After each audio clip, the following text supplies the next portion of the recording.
Hi കൂട്ടുകാരെ, പുതിയൊരു വീഡിയോയിലേക്ക് എല്ലാവർക്കും സ്വാഗതം. അങ്ങനെ പത്മയുടെ കയ്യിലെ ആ പേപ്പർ തുണ്ട് കിട്ടിയിരിക്കുകയാണ് കേട്ടോ. ഈ സമയം പത്മ അത് വില കൊടുക്കാതെ അവിടെ നിന്ന് പോകുമ്പോൾ ഇന്ദ്രജ എന്താണാവോ എന്ന് കരുതുന്നുണ്ട് കേട്ടോ. പക്ഷേ പത്മയുടെ ഉള്ളിൽ ഉഗ്രൻ വിഷമാണെന്ന് എല്ലാവർക്കും അറിയാലോ. അതുകൊണ്ട് തന്നെ ഈ വിവാഹം പത്മ മുടക്കാൻ നോക്കുന്നുണ്ട്. അപ്പോൾ അതിനെക്കുറിച്ചാണ്. പക്ഷേ ഇവരുടെ വിവാഹം നടക്കൂ കേട്ടോ.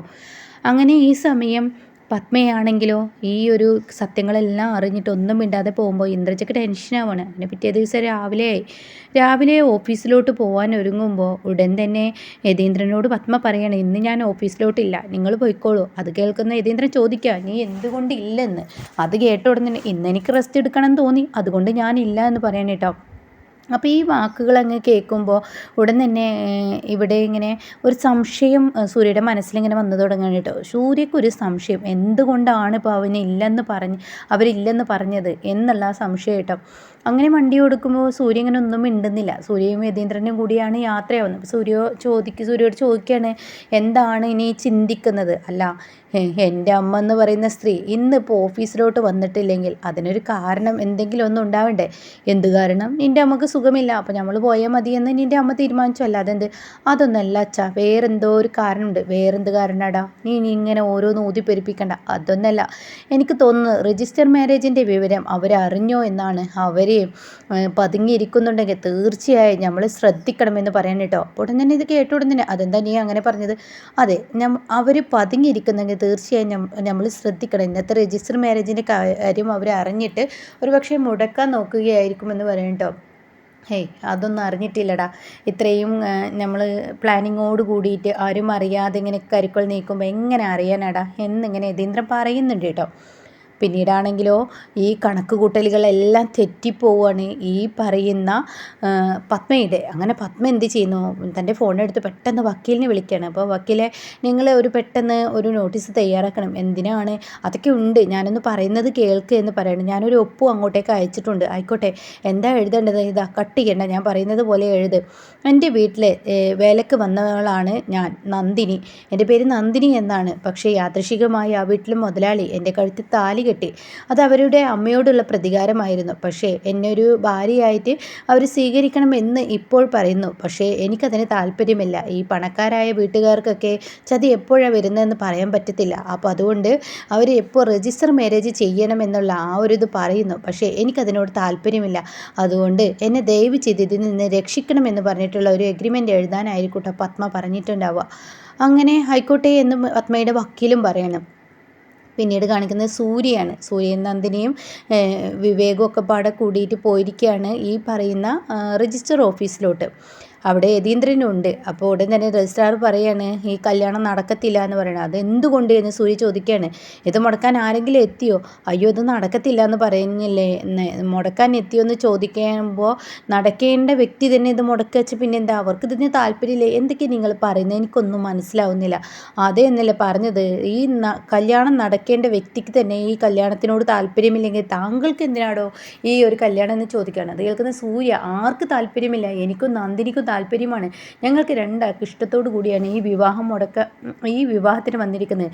ഇവിടെ എതിരഭിപ്രായം പറഞ്ഞ് ആരും വന്നിട്ടില്ലെങ്കിൽ നിങ്ങൾക്ക് ഞങ്ങളുടെ വിവാഹം നടത്തി തന്നാൽ എന്താ?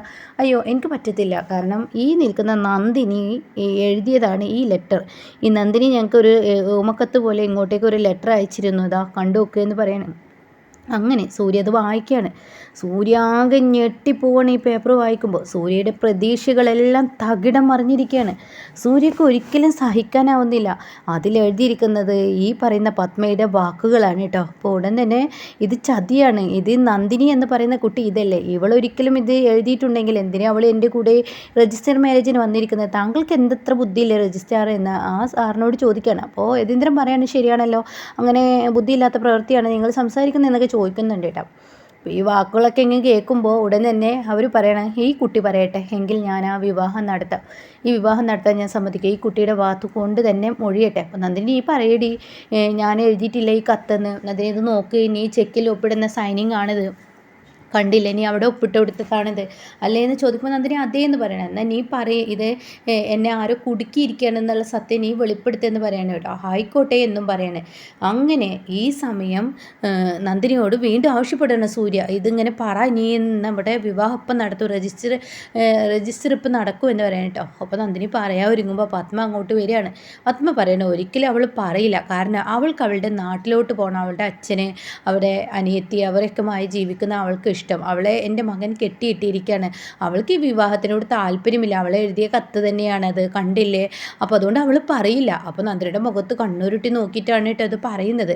അപ്പോൾ ഈ സമയം സൂര്യ പറയണേ, ദേ ഞാനൊരു കാര്യം പറയട്ടെ, ഈ നിൽക്കുന്നവർ എൻ്റെ അമ്മയാണ്, എൻ്റെ അമ്മയ്ക്ക് ഈ വിവാഹം നടത്താൻ താല്പര്യമില്ല, എൻ്റെ അമ്മ ചെയ്ത പദ്ധതിയാണിത്, നന്ദിനി നേരിട്ട് കൊണ്ടുവന്ന ഒന്നല്ലല്ലോ, ഇതെങ്ങനെ ഈ ലെറ്റർ ഇവിടെ വന്നു എന്നുണ്ടെങ്കിൽ നന്ദിനിയുടെ ഒപ്പ് ഇതല്ല, ഇത് അവൾ സൈനിങ് ഞങ്ങളുടെ കമ്പനിയിൽ ഒപ്പിടുന്ന ഒരു സൈനാണ്, അല്ലാതെ ഇതല്ല എന്നൊക്കെ പറയുന്നു കേട്ടോ. അപ്പോൾ ഈ സമയം ഈ നിൽക്കുന്ന കുട്ടി പറയട്ടെ. അപ്പോഴേക്കും ഇയാൾ പറയുന്നത് രജിസ്ട്രാറിനോ ഇങ്ങനെ നോക്കി നിൽക്കിയത്, നന്ദിനി പറയും എന്നിങ്ങനെ യതീന്ദ്രനും വിവേകവും ഒക്കെ പറയുമ്പോൾ നിങ്ങളെന്തിനാ ഈ കുട്ടിയെ എങ്ങനെ നിർബന്ധിക്കുന്നത്, ആ കുട്ടിയുടെ സ്വയം പറയട്ടെ, ആ കുട്ടിക്ക് ഇഷ്ടമില്ല എന്ന് അവൾ പറയട്ടെ എന്ന് പറയണം കേട്ടോ. അതങ്ങ് കേൾക്കുന്നതിനോട് കൂടി ഉടൻ തന്നെ അങ്ങനെ ആയിക്കോട്ടെ എന്നുള്ള ലെവലിൽ നിൽക്കുമ്പോൾ ഉടൻ തന്നെ പത്മ പറയണേ അവൾ പറയത്തില്ല, കാരണം അവൾക്കറിയാം ഈ പറയുന്ന എൻ്റെ മകൻ്റെ കൂടെ ജീവിക്കാൻ അവൾക്ക് യോഗ്യതയില്ലെന്ന്. ഒരു തോട്ടത്തിൽ പണിയെടുക്കുന്ന, ഞങ്ങളുടെ തോട്ടം നോക്കിയിരിക്കുന്ന ആ ഒരു പെൺകുട്ടി ഞങ്ങളുടെ വീട്ടുകാരെ മരുമകളാവാൻ അവൾക്ക് താല്പര്യമില്ലെങ്കിൽ എന്തിനാ കുട്ടി ഇങ്ങനെ നിർബന്ധിക്കുന്നത് എന്നിങ്ങനെ പറയണ്ട. അപ്പോൾ സൂര്യക്ക് ദേഷ്യം പിടിക്കുക. അപ്പോൾ സൂര്യ പറയണേ, നിങ്ങളല്ല ഇപ്പം എന്നോട് പറഞ്ഞത് മിണ്ടാതിരിക്കുക, അതുപോലെ എൻ്റെ അമ്മ എന്ന് പറയുന്ന അവരോടൊന്നും മിണ്ടാതിരിക്കാൻ പറയും, ഇവളെങ്ങനെ പേടിപ്പെടുത്തി കഴിഞ്ഞാൽ തീർച്ചയായും അത് പ്രശ്നമാണെന്ന് പറയട്ടോ. നന്ദിനിയുടെ നെഞ്ച് പടപടാ ഇടിക്കുകയാണ്. പത്മ അങ്ങനെ കണ്ണുരുട്ടി അങ്ങനെ പേടിപ്പെടുത്തുന്നുണ്ട്. അതുപോലെയുള്ള വാക്കുകളാണ് പത്മ പറയുന്നത്. അപ്പോൾ ഈ സമയം നന്ദിനി, നീ നന്ദിനി, എനിക്ക് ഈ വിവാഹത്തിന് യാതൊരു തടസ്സമില്ല, ഇത് ഞാൻ എഴുതിയ ലെറ്ററല്ല എന്ന് നന്ദിനി എന്ന് പറയുന്നു കേട്ടോ. അപ്പോൾ നന്ദിനിക്ക് പറയാൻ കഴിയില്ല, സൂര്യ നീ എന്തിനാ അവളെങ്ങനെ നിർബന്ധിക്കുന്നത് എന്ന് പത്മ വീണ്ടും ആവർത്തിക്കുക. ദേ ഇവരോട് മിണ്ടാതിരിക്കാൻ പറയുന്നുണ്ടോ. അപ്പോൾ ഈ സമയം രജിസ്ട്രാർ പറയുന്നത് ആരും മിണ്ടണ്ട, ആ കുട്ടി ആ സ്വയം അഭിപ്രായം പറയട്ടെ എന്ന് പറയുന്നത്. അപ്പോൾ നന്ദിനി പറയുമെന്ന് രജിസ്ട്രാർ ആവശ്യപ്പെടുകയാണ്.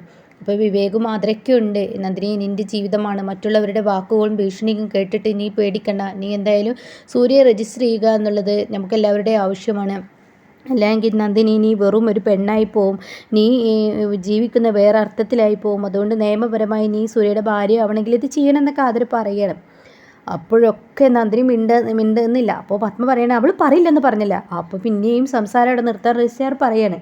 ഈ സമയം സൂര്യക്ക് മനസ്സിലായി നന്ദിനി പറയില്ല. തൻ്റെ അമ്മ ഇങ്ങനെ ഭീഷണിപ്പെടുത്തുമ്പോൾ, തൻ്റെ അമ്മയെ കാണുമ്പോൾ അവൾക്കൊരു പേടിയുണ്ട്, അതുകൊണ്ട് ഒരിക്കലും അവൾ പറയില്ല എന്ന് അവിടെ സൂര്യക്ക് മനസ്സിലായിട്ടോ. അപ്പോൾ സൂര്യ പറയാണ്, നന്ദിനി നീ പറയണ്ട, നീ എന്തായാലും പറയാനുള്ള ധൈര്യം ഞാൻ നിനക്ക് തരാം, ഇതാ നീ ആരാധിക്കുന്ന നിൻ്റെ ഇഷ്ടപ്പെട്ട ദേവത താനൂരമ്മ, താനൂരമ്മയുടെ ഫോട്ടോ ഇതാ, കുങ്കുമവും ഇതാ ഞാൻ അതാ കൊണ്ടുവന്നിട്ടുണ്ട്, ഞാനിതാ നുണയാണ് ചെയ്യുന്നതെങ്കിൽ നീ നോക്കിക്കോ, രണ്ടിലും കുങ്കുമം ഉണ്ടോ എന്ന് നോക്കിക്കോ, എന്നാ ഇത് വെച്ചിട്ട് ഞാൻ നറുക്കിട്ടിട്ട് നമുക്ക് എടുക്കാം, താനൂരമ്മ മുന്നിൽ നിൽക്കുന്നുണ്ടല്ലോ, നിനക്ക് എന്തിനും വഴികാട്ടി താനൂരമ്മല്ലേ, അപ്പോൾ താനൂരമ്മ നിന്നോട് പറയട്ടെ, നീ ഏതെങ്കിലും ഒന്നെടുക്ക്. അത് കേൾക്കുന്ന യതീന്ദ്രൻ, സൂര്യ അതിൽ കുങ്കുമം വീണിട്ടില്ലെങ്കിൽ തീർച്ചയായും നന്ദിനി രജിസ്റ്റർ കല്യാണത്തിൽ നിന്നും പിൻവലിയും, അപ്പോൾ എന്താ ചെയ്യുക, അത് താനൂരമ്മയുടെ, നന്ദിനി വിശ്വസിക്കുന്ന താനൂരമ്മയുടെ തീരുമാനമാണെന്ന് ഞാൻ അങ്ങ് കരുതും, അത്ര തന്നെ എന്ന് പറയുന്നു കേട്ടോ.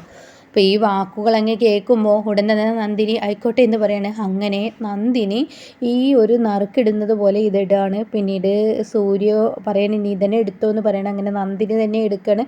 നന്ദിനി അത് തുറന്ന് നോക്കുമ്പോൾ ഈ താനൂരമ്മ തനിക്ക് അനുവാദം നൽകിയിരിക്കുന്നു. കുങ്കുമത്തിൻ്റെ ആ ഒരു കടലാസാണ് വന്നത്. ഇത് കാണുന്ന നന്ദിനിക്ക് സന്തോഷമാവണം. അങ്ങനെ നന്ദിനി പറയാണ് ശരി, താനൂരമ്മയുടെ ആ ഒരു ഇത് കിട്ടിയിരിക്കുന്നു, അപ്പോൾ രജിസ്റ്റർ കല്യാണം നടത്താമെന്ന്. അതോടുകൂടി പത്മക്ക് അങ്ങ് ദേഷ്യം പിടിക്കുക. അപ്പോൾ രജിസ്ട്രാർ പറയുന്നത് കുട്ടിക്ക് സമ്മതമാണോ ഈ കല്യാണം നടത്താൻ?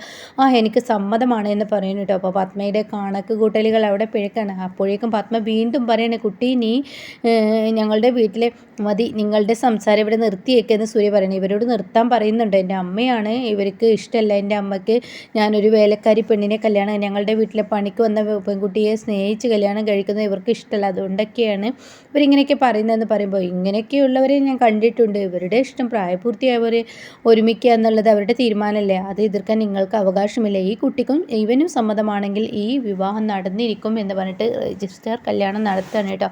അങ്ങനെ ഹാരമെടുത്ത് സൂര്യ നന്ദിനിയുടെ കഴുത്തിലിട്ട് കൊടുക്കുകയാണ്. നന്ദിനിയെ തിരിച്ച് സൂര്യക്ക് ഇട്ട് കൊടുക്കുകയാണ്. രജിസ്ട്രാറിൽ ഒപ്പുവെക്കുകയാണ്. അതൊക്കെ കണ്ട് പത്മക്ക് ഹാർട്ട് അറ്റാക്ക് വരുന്ന ആ ഒരു കിടുക്കൻ സീനാണ് കേട്ടോ ഇനി നമുക്ക് മുന്നിൽ വരാനിരിക്കുന്നത്.